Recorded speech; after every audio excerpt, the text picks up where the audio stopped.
नेपाल की बैलेंस शाह का एक ट्वीट और उसे देखकर साउथ इंडियन इंडस्ट्री जो है वो पूरी की पूरी हिल गई। क्या सर मजाक कर रहे हो क्या? बिल्कुल नहीं, एकदम सच यही बात है। नमस्कार, मैं पीएम डीएनए सिंह और आप देख रहे हैं कमाल यार। इस वक्त हम बात करने वाले हैं बैलेंस शाह ने ऐसा क्या ट्वीट किया।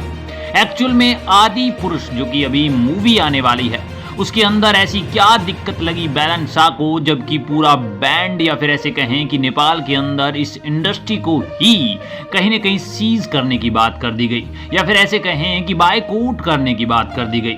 ऐसा कुछ गलत हुआ होगा तभी बैलेंस शाह बोले होंगे, क्योंकि बैलेंस शाह गलत तो नहीं बोलते, या फिर इससे पहले कभी बैलेंस शाह गलत नहीं बोले तो अब कैसे बोल सकते हैं। दोस्तों इसी के बारे में विचार करेंगे कि एक्चुअल में क्या हुआ है, और उसके बाद साउथ इंडियन मूवी के डायरेक्टर जो कि आदि पुरुष के डायरेक्टर हैं उन्होंने क्या जवाब दिया है। ये सारी बातें काफी ज्यादा इंपॉर्टेंट होने वाली हैं, तो वीडियो के अंत तक बने रहिए। और अगर आप चैनल पर नए हो चैनल को सब्सक्राइब करके बेल आइकन दबा लीजिए ताकि आपको अपडेट भी सबसे पहले मिल सके। चलिए वीडियो शुरू करते हैं। दोस्तों साउथ इंडियन मूवी से एक नई मूवी जो कि आदि पुरुष यहाँ पे रिलीज होने वाली है, उसका टीजर रिलीज भी हो चुका है और ये रामायण पर बेस्ड मूवी है, जिसके अंदर प्रभास जो कि पहले आपने मूवी देखी होगी बाहुबली 2 बहुत ज्यादा सुपर डुपर हिट मूवी थी, वही राम का रोल करते हुए दिखाई देते हैं। देवदत्त नागा जो कि बजरंग बली का रोल करते हुए दिखाई देते हैं। वहीं पे कृति सानोन जो कि सीता माता का रोल करती हुई दिखाई देती हैं। इनको आप याद रखिएगा, कृति सानोन को, क्योंकि इन्हीं के कैरेक्टर के ऊपर बहुत बड़ा बवाल मचा था। मैं आपको बता दूं कि आदि पुरुष को कौन डायरेक्ट कर रहा था, उनका नाम है ओम राउत। और यहाँ पे जैसे ही टीजर आया तो टीजर के अंदर एक बात निकलकर सामने आई कि सीता माता यानी कि भारत की बेटी, और ये सबसे बड़ा संशय का विषय था। अब थोड़ा सा जान लेते हैं हिस्ट्री के बारे में। तो मैं आपको बता दूं कि जो सीता माता है उनका मंदिर है जनकपुरी नेपाल के अंदर, और नेपाल के अंदर ही उनका जन्म हुआ था। यानी कि राम की जो पत्नी थी सीता वो कहीं न कहीं नेपाल की थी, और यहाँ पे फिल्म में फिल्माया गया है कि सीता माता भारत की बेटी थी। तो इसी के ऊपर अब कहां चुप रहने वाले थे एक एक्टिव नेता बैलेंस शाह। उन्होंने लिखा दक्षिणी भारतीय फिल्म आदि पुरुष में जानकी यानी कि सीता भारत की बेटी का नारा दिया गया है। ये केवल नेपाल के लिए तिरस्कार है, या फिर हम कहें कि नेपाल और भारत के बीच का जो सच है उसे छुपाने की कोशिश की गई है। तब यहाँ पे काठमांडू मेट्रोपॉलिटन सिटी में कोई भी हिंदी फिल्म नहीं चलेगी जब तक कि इस यहाँ पे डायलॉग को चेंज न किया जाए। इसे ठीक करने के लिए सिर्फ और सिर्फ मैं आपको 3 दिन देता हूं, माता सीता की जय लिखकर उन्होंने ये ट्वीट करा, और उसके बाद ये वायरल नहीं बहुत ज्यादा वायरल हो गया।